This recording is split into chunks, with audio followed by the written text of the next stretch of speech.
Olympus మోన్స్ ముట్టడి. Horus మత విశ్వాసాల చరిత్రలో ఒలింపస్ మోన్స్ ముట్టడి మెకానికం మరియు విస్తృత ఇంపీరియంలోని విభేదాలను ప్రతిబింబించే కీలకమైన మరియు వినాశకరమైన సంఘటనగా నిలుస్తుంది. ఇంపీరియం యొక్క సాంకేతిక శక్తికి పుట్టినిల్లు అయిన అంగారక గ్రహంపై ఈ స్మారక ఘర్షణ రెడ్ ప్లానెట్ను పునర్నిర్మించడమే కాకుండా గెలాక్సీ వ్యాప్త అంతర్యుద్ధానికి కూడా దూర ప్రాంత పరిమాణాలను కలిగి ఉంది. వార్ మాస్టర్ హోరస్ ఆరోహణ మరియు కావోస్ శక్తుల ద్వారా అతని తదుపరి అవినీతితో సంఘర్షణకు బీజాలు నాటబడ్డాయి. హోరస్ చక్రవర్తిని ఆక్రమించుకోవడానికి ప్రయత్నించినప్పుడు అతను మెకానికం యొక్క విధేయతను పొందే లక్ష్యంతో తన ప్రభావాన్ని అంగారక గ్రహానికి విస్తరించాడు. నిషేధించబడిన జ్ఞానం మరియు ఎక్కువ స్వయం ప్రతిపత్తి యొక్క వాగ్దానాలతో ఊగిపోయిన ఫ్యాబ్రికేటర్ జనరల్ కెర్బల్ హాల్ హోరస్కు తన మద్దతును ప్రతిజ్ఞ చేశాడు. మెకానికం యొక్క ముఖ్యమైన వర్గాన్ని తిరుగుబాటులోకి నడిపించాడు. సౌర వ్యవస్థలో ఎత్తైన అగ్నిపర్వతమైన ఒలింపస్ మోన్స్ భౌగోళిక అద్భుతం మాత్రమే కాదు, మెకానికంకు ప్రతీకాత్మక మరియు వ్యూహాత్మక కోట కూడా.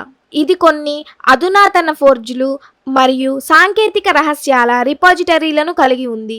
ఒలింపస్ మోన్స్ పై నియంత్రణ అంటే అంగారక గ్రహం యొక్క విస్తారమైన తయారీ సామర్థ్యాలపై ఆధిపత్యం. ఇవి విశ్వాసపాత్రులు మరియు ద్రోహులు ఇద్దరి యుద్ధ ప్రయత్నాలకు కీలకమైనవి.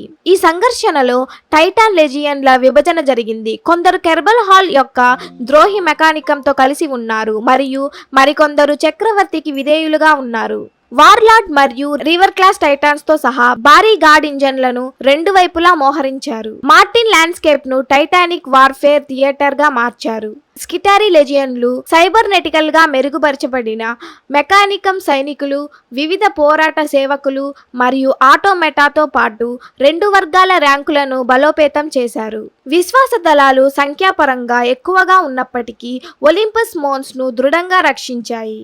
Titanic duels. మ్యాసివ్ టైటాన్స్ ఘర్షణ పడ్డాయి. వారి ఆయుధాలు మార్టిన్ భూభాగాన్ని పునర్నిర్మించిన విధ్వంసం సృష్టించాయి. ఈ డ్యూయల్స్ కేవలం ఫైర్ పవర్ పరీక్షలు మాత్రమే కాదు, సిబ్బంది వ్యూహాత్మక చతురత మరియు సంకల్పానికి కూడా పరీక్షలు. Cyber warfare.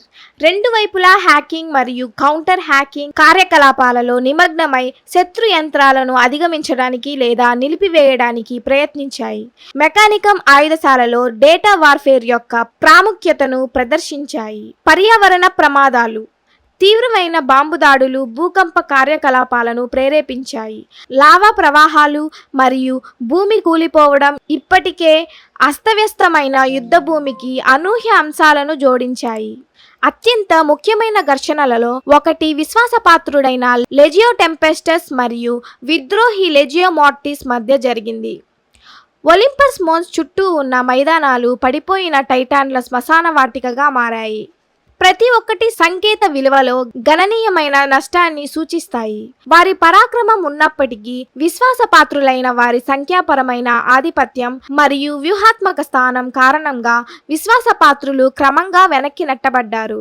కెర్బల్ నిషేధించబడిన సాంకేతిక పరిజ్ఞానాలను ఉపయోగించడాన్ని అనుమతించినప్పుడు విశ్వాసపాత్రమైన వ్యవస్థలను పాడు చేసే స్క్రాప్ కోడ్ వైరస్లను విడుదల చేయడంతో ముట్టడి దాని పరాకాష్ఠకు చేరుకుంది. ఈ నిరాశ చర్య విశ్వాసపాత్రమైన యుద్ధ యంత్రాల విస్తృతమైన పనిచేయకపోవడానికి కారణమైంది. దేశద్రోహులకు అనుకూలంగా సమతుల్యతను దెబ్బతీసింది. మరింత ప్రతిఘటన యొక్క వ్యర్థాన్ని గ్రహించి దేశద్రోహులకు అంగారక గ్రహాన్ని పూర్తిగా కోల్పోకుండా నిరోధించడానికి విశ్వాసపాత్ర దళాలు వ్యూహాత్మక ఉపసంహరణను ప్రారంభించాయి. శత్రువులకు వాటిని ఉపయోగించకుండా నిరోధించడానికి కీలక సౌకర్యాలను నాశనం చేశాయి. ఒలింపస్ మోన్స్ పతనం తీవ్ర పరిమాణాలను కలిగి ఉంది. వనరుల నష్టం. ట్రైటర్ మెకానికం విస్తారమైన తయారీ సామర్థ్యాలను పొందింది. హోరస్ యుద్ధ యంత్రాన్ని బలోపేతం చేసింది మరియు ట్రైటర్ లెజియన్స్ కోసం అధునాతన ఆయుధాలు మరియు కవచాల ఉత్పత్తిని ఎనేబుల్ చేసింది. సాంకేతిక విభేదం. మెకానికంలోని విభజన లెక్కలేనన్ని సాంకేతిక రహస్యాలను కోల్పోవడానికి దారితీసింది.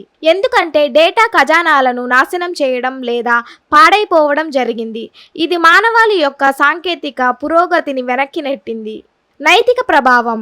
పతనం గెలాక్సీ అంతటా విశ్వాసపాత్ర శక్తులను నిరుత్సాహపరిచింది. ఇంపీరియం యొక్క పారిశ్రామిక శక్తి యొక్క గుండెపై దాడి చేసి ట్రైటర్ సామర్థ్యాన్ని ప్రదర్శిస్తుంది. ఒలింపస్ మోన్స్ ముట్టడి అంతర్గత కలహాల వినాశకరమైన పరిమాణాలకు మరియు పొత్తుల దుర్బలత్వానికి నిదర్శనంగా నిలుస్తుంది. ఇది హోరస్ మత విశ్వాసాల యొక్క విస్తృత సంఘర్షణలో మెకానికం యొక్క కీలక పాత్రను నొక్కి చెబుతుంది మరియు 31వ సహస్రాబ్దిలో ద్రోహం యొక్క ఖర్చులు మరియు యుద్ధం యొక్క సంక్లిష్టతలను గుర్తు చేస్తుంది. Thank you for watching this video. Please like, share and subscribe.